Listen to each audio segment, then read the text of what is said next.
What is your name? Ana Lorraine Ferrer, What is your age? 31, What year were you born? 1983. Do you have a valid work permit and Hong Kong identity card? No, Do you have a valid passport? no, Do you smoke? no. Why do you want to work in Hong Kong? For my family, What is your hometown? San Mateo Rizal. What is your level of education? High school graduate. Are you married or single? Single, but I have live-in partner. Do you have children? Yes, How many are they? 5, How old are they? 14, 12, 10, 6, 4. Who takes care of them? My husband, How many people are in your family? 7. Are your parents alive? Yes, Do you have financial commitments to support any or all of them? no. If they fall sick, who can take care of them? My family, Do you have any debts, either here or in your home country? no, Do you owe an employment agency any money? no. How many years of experience do you have? 2 years. What do you enjoy most about the job?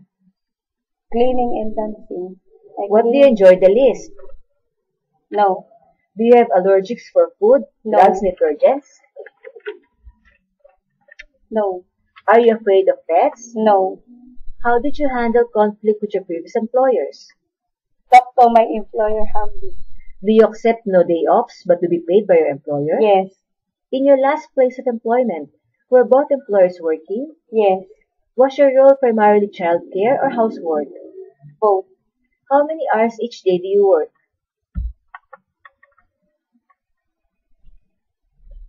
7, 8. Do you have first aid certificate? No, If not, would you be willing to attend such a course? yes. If my child burnt their hand on the iron, what would you do? I'm bring to clinic or hospital.